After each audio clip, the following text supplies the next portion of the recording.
साथियों नमस्कार, मैं हरिश्चंद्र बर्णवाल इस वीडियो में आप सभी का स्वागत करता हूं। दोस्तों वैसे तो बहुत सारी खबरें हैं, महाराष्ट्र से है, पश्चिम बंगाल से है और भी ढेर सारी खबरें हैं। लेकिन एक खबर तो दोस्तों ऐसी है जहां सीधे सीधे भारत के लिए पौ बारह है। और ये जानते क्यों? पौ बारह मतलब लाभ ही लाभ, ये मुहावरा है। प्रधानमंत्री मोदी ने एक ऐसा दरवाजा खोल दिया है दोस्तों, जिससे सिर्फ भारत के लिए लाभ ही लाभ नजर आ रहा है। अगर सही मायने में कहूं तो जिस वेनेजुएला को लेकर के इतनी सारी कहानियां दिखाई गई, जिस वेनेजुएला को लेकर के यह कहा गया कि पूरे दुनिया की अर्थव्यवस्था बदल रही है, पूरा जो वर्ल्ड का एक ऑर्डर है वो बदल रहा है, वहां से भारत के लिए 10 बड़ी खुशखबरी आई है दोस्तों। कई बार जानते हैं क्या होता है कि कुछ न करना भी एक बहुत बड़ी रणनीति बन जाती है। प्रधानमंत्री मोदी ने दोस्तों एक ऐसी रणनीति अपनाई है जिसमें जबरदस्ती किसी पर टांग नहीं अड़ाना है, बल्कि अपने हित को सर्वोपरि रखते हुए ऐसा फैसला करना है जहां हम बेवजह किसी मुसीबत में ना फंसे। और आप देखिए, अभी मैं आपको दिखाऊंगा दोस्तों 10 खुशखबरी आई है वेनेजुएला से। क्या है वो खुशखबरी? अभी मैं आपके सामने यही डिकोड करूंगा। मेरा निवेदन है दोस्तों, जरूर कमेंट कीजिएगा, अपनी राय दीजिएगा। पहला कमेंट जय सिया राम दोस्तों।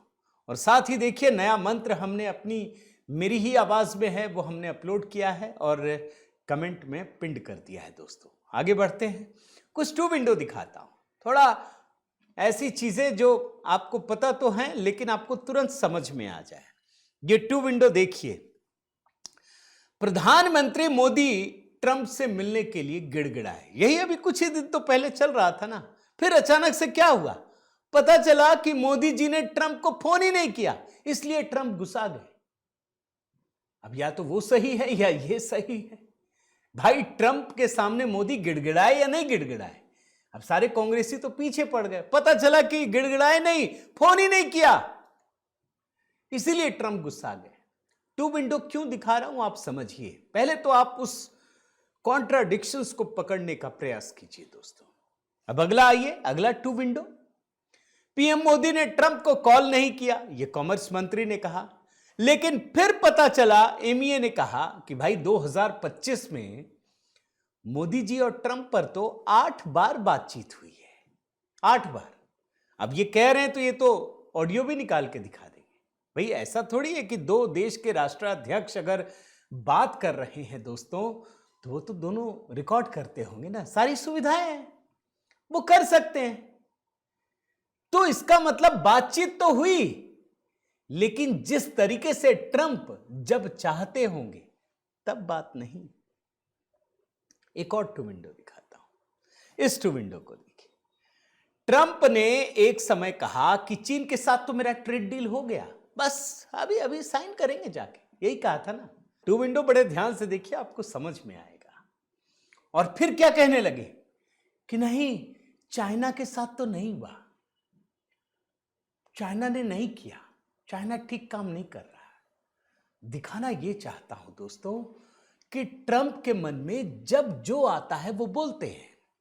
वो सन के आदमी है, उनको वो ये सब नहीं देखते कि क्या बोलना है क्या नहीं बोलना है। वो लॉन्ग टर्म में नहीं जीते, जो मन में आता है बोलते हैं, करते हैं। कभी बोलेंगे इधर चलो, कभी बोलेंगे उधर चलो। लेकिन प्रधानमंत्री मोदी ऐसा नहीं करते दोस्तों। वो सन की हैं, वो जाकर वेनेजुएला में घुसते हैं और उसके राष्ट्राध्यक्ष को, राष्ट्रपति को पकड़ के उनकी पत्नी के साथ बाहर ले आते हैं। फिर उसको वो जस्टिफाई करते हैं।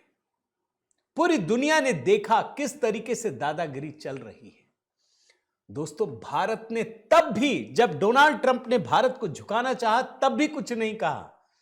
अब भी भारत बहुत ही संयम बरत रहा है, क्योंकि प्रधानमंत्री मोदी जानते हैं हम एक विकासशील देश हैं, अगर किसी युद्ध में घुसे तो हमारे लिए बहुत नुकसान हो जाएगा। और जो संयम की रणनीति है ना दोस्तों, वो कैसे काम आती है आज वही दिखा रहा हूं। और जब मैं ये बता रहा हूं ना, अभी 10 पॉइंट आपके सामने रखने जा रहा हूं, याद रखिए कृषि आंदोलन, याद रखिए सीएए आंदोलन, पीएम मोदी के संयम ने हर आंदोलन में उनको आगे बढ़ाने का काम किया, उनको जीत दिलाई।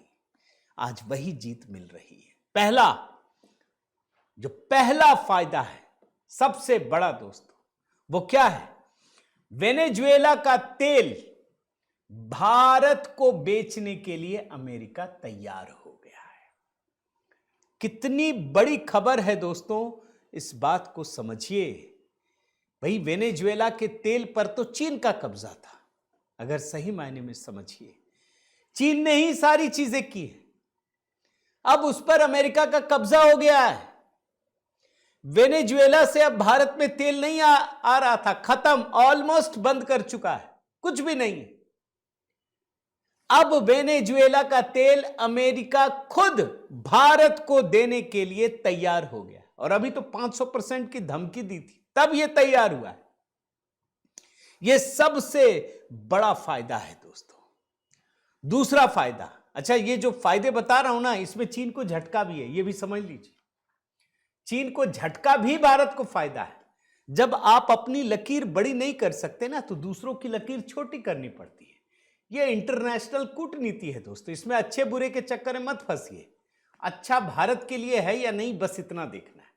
दूसरा फायदा दोस्तों, 2020 से पहले भारत 4 लाख बैरल से ज्यादा तेल वेनेजुएला से आयात करता था, लेकिन अमेरिका ने पाबंदी लगा दी, बहुत सारे प्रतिबंध लगा दिए। भारत धीरे धीरे धीरे धीरे करके खत्म ही हो गया। भाई अपने को भी तो सस्टेन करना है ना, हमको लड़ना थोड़ी है। हमको, मेरी जरूरत यह है, हमको चाहिए, हमको दूसरी जगह मिल गई, हम शिफ्ट कर गए। अब भारत भी 2020 के जैसे 4 लाख बैरल से ज्यादा वेनेजुएला से आयात करने को तैयार हो गया है। पहला फायदा, अमेरिका बेचने को तैयार। दूसरा फायदा, भारत भी खरीदने को तैयार हो गया है, और यह चीन को झटका है दोस्तों।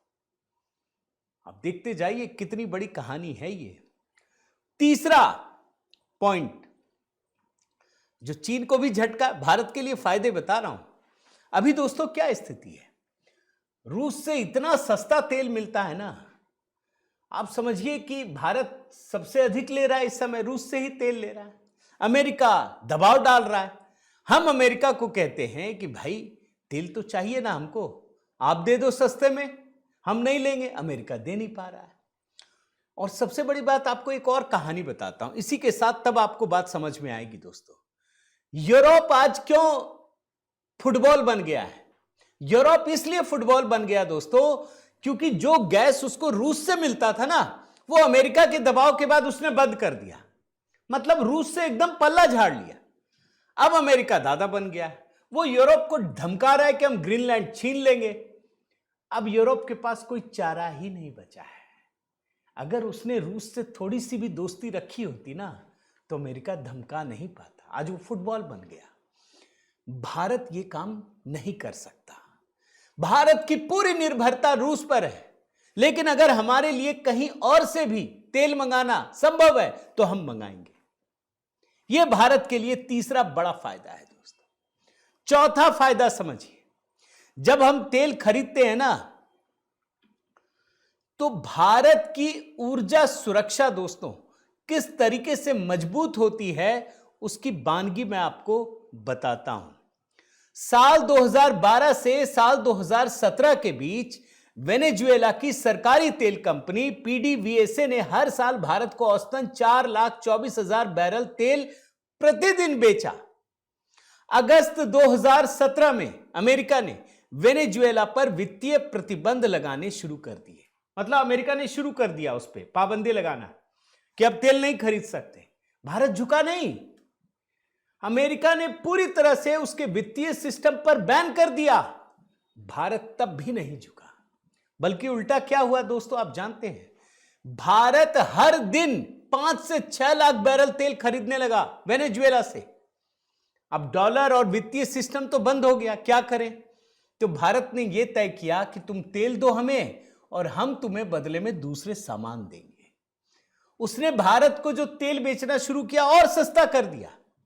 भारत की दो बड़ी कंपनियां रिलायंस इंडस्ट्रीज और नायरा एनर्जी, इन दोनों को भारी मात्रा में तेल देना शुरू कर दिया। लेकिन अमेरिका को लगा यार प्रतिबंध लगाने के बाद भी भारत ले रहा है, और उसने कसना शुरू कर दिया कि अगर आप ये नहीं करोगे तो और पाबंदी लगाएंगे और लगाएंगे। भारत को धीरे धीरे रूस से लेना शुरू किया, तो वेनेजुएला से कम होते होते खत्म हो गया, रूस से बढ़ते बढ़ते यहां पहुंच गया। अब पटरी फिर पलट रही है दोस्तों। अब अमेरिका कह रहा है रूस से मत लो, ठीक है भाई नहीं लेंगे, लेकिन कहीं से तो लेंगे, सस्ता ही तो लेंगे। अब ये गाड़ी वेनेजुएला जा रही है दोस्तों। ये है चौथा फायदा। पांचवा फायदा सुनिए। आप जानते हैं जो वेनेजुएला में तेल है ना दोस्तों, उसकी कैटेगरी एकदम अलग है। वो मोटा तेल है वो, और उसकी जो यूटिलिटी है वो कई चीजों में होती है।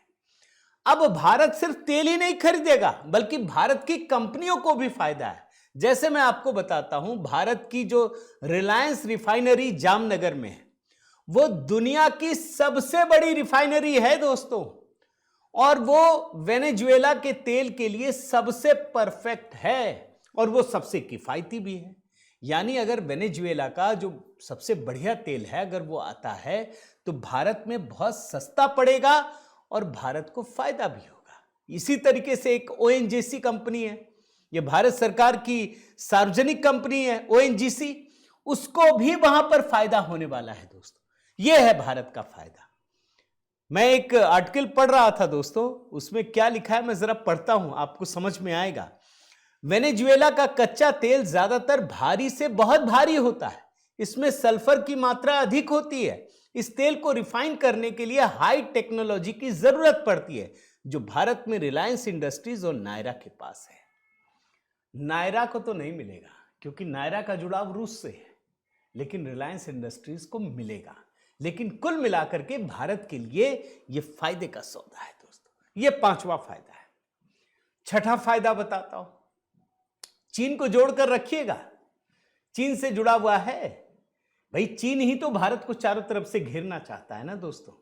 छठा फायदा क्या है आप समझिए। जैसे ऑपरेशन सिंदूर के समय दोस्तों, जो पाकिस्तान में राडार थे, तमाम चीजें थी, वो चीन से मंगा कर रखी थी, ऐसे ही वेनेजुएला में दोस्तों सारे उपकरण, रडार, मिसाइल, डिफेंस सिस्टम चीन के थे।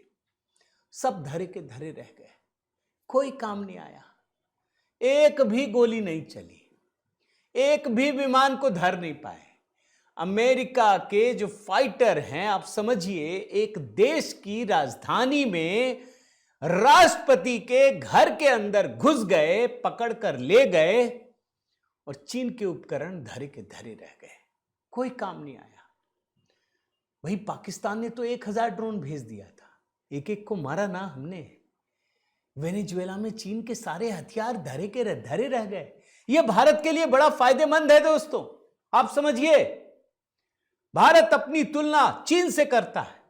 भारत का पूरा डिफेंस सिस्टम चीन, पाकिस्तान के खिलाफ है। इसमें चीन सबसे बड़ा देश है दोस्तों, जो सीधे अमेरिका से मुकाबला करता है। एक और फायदा है, फायदा नंबर 7। भाई जब ऑपरेशन सिंदूर हुआ तो कई सारी चीनी मिसाइलें जो पाकिस्तान ने भेजी, भारत ने रख लिया देखने के लिए कि भाई इस मिसाइल में है क्या, जरा दिखे तो सही। इसी तरीके से दोस्तों वेनेजुएला में जितने भी चीन के शस्त्रास्त्र थे, मिसाइलें थी, हथियार थे, डिफेंस सिस्टम था, वो सब अमेरिका ने कब्जा कर लिया, अमेरिका के हाथ में चला गया। अब वो बड़े आराम से उसे देख सकता है कि इसमें है क्या, उसको डिकोड करना आसान हो जाएगा। ये 7वां फायदा है।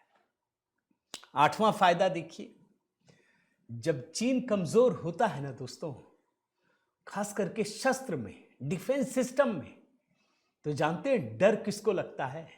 चीन को जो लगेगा लगने दीजिए, पाकिस्तान को डर लगता है। क्यों लगता है पाकिस्तान को डर? इस बात को समझिए, क्योंकि पाकिस्तान उछलता है। पाकिस्तान को लगता है कि भाई हम बहुत अच्छा अच्छा हथियार खरीद के रखे हैं। अरे वो हथियार काम नहीं आएंगे। अपने देश में जब चीनी माल होते थे ना दोस्तों, तो लिखा रहता था गारंटी की उम्मीद ना करें, एक बार खरीद लिया तो दूसरी बार आप ला नहीं पाएंगे, बस ये देख लीजिए चीनी माल है, ये सही चल रहा है, जाइए, पैसा दिया, अब इसके बाद कोई गारंटी नहीं। पाकिस्तान के मन में डर बैठ गया है, चीन की साख को बट्टा लगता है, चीन के हथियार काम नहीं आते। ये पाकिस्तान के लिए भी एक बहुत बड़ा सबक है दोस्तों, जो भारत के खिलाफ इतराता रहता है। फायदा नंबर 9, आजकल बांग्लादेश बहुत उछल रहा है दोस्तों, आप जानते हैं ना, वो भी चीन के नाम पे हथियार भी चीन के खरीदना चाहता है। अब आप सोचिए वेनेजुएला कांड से क्या हुआ कि भाई वो पूरी तरह से चीन पर डिपेंडेंट था, हथियारों के लिए, पेट्रोल के लिए, हर चीज के लिए। जब अमेरिका ने हमला किया तो चीन के हथियार तो नहीं चले, लेकिन चीन उसके बाद भी कोई काम नहीं आया दोस्तों। इसका मतलब यह है कि मुसीबत के समय चीन काम नहीं आता। आप कई कहानियां देखिए, आप श्रीलंका वाली कहानी याद कीजिए। जब श्रीलंका में बैंक्रप्सी आ गई, सब कुछ तहस नहस हो गया, तो भारत ही मदद के लिए आगे खड़ा हुआ, चीन नहीं खड़ा हुआ। पाकिस्तान लूट पिट गया, ऑल वेदर फ्रेंड। क्या चीन काम आया? नहीं आया, चीन कहीं काम नहीं आता। यह एक बहुत बड़ी उपलब्धि है दोस्तों, जो वेनेजुएला के संकट से आया। और एक और फायदा बताता हूं वेनेजुएला संकट से। चीन में अभी तो आप देख रहे हैं ना, ईरान में लोग किस तरीके से सड़कों पर हैं अपने रेजिम के खिलाफ। चीन में भी वही हो रहा है दोस्तों। चीन में जानते हैं बड़ी खबर क्या है? शी जिनपिंग से अब वहां के लोग इस बात की उम्मीद कर रहे हैं कि तुम तो सुपर पावर के ख्वाब दिखा रहे हो ना, कि हम तो सुपर पावर है, बहुत बढ़िया। तो भाई अमेरिका सुपर पावर है, एक पूरे देश पे कब्जा कर लिया, देखा होगा, तो तुम भी कर लो ताइवान में। चीन के भीतर लोगों का दबाव बढ़ रहा है कि अब तुम ताइवान पे कब्जा करो। यह चीन के लिए बहुत बड़ी घटना है दोस्तों, इसका चीन पर बड़ा व्यापक असर पड़ेगा। और जैसा ईरान में देख रहे हैं ना, अगर चीन में हो गया ना तो कई हिस्से टूट जाएंगे, जैसे यूएसएसआर के हुए। तो अब आप देखिए कि बिना कुछ किए, सिर्फ अपनी रणनीति से कि हमें दूसरे के युद्ध में टांग नहीं अड़ाना है, हमको किसी का पक्ष नहीं लेना है, हमको गुट निरपेक्ष भी नहीं रहना, हम शांति के पक्षधर हैं। मेरी जरूरतें ये हैं, जहां से मिलेगा हम खरीदेंगे, जहां सस्ता मिलेगा हम लेंगे, हम किसी देश के साथ खड़े नहीं होंगे। प्रधानमंत्री मोदी की यही रणनीति है दोस्तों, जिसने वेनेजुएला से 10 खुशखबरी भारतीयों के लिए लेकर आई है। उम्मीद करता हूं दोस्तों ये वीडियो आपको पसंद आया होगा। जरूर कमेंट कीजिएगा, बताइएगा आप क्या सोचते हैं। साथ ही आपसे निवेदन है दोस्तों कि अगर आपने चैनल सब्सक्राइब नहीं किया है तो जरूर कीजिए, लाइक कीजिए, बेल आइकन दबाइए। और हाँ दोस्तों, HB मेलोडी नया मंत्र अपलोड किया है, देखिएगा जरूर।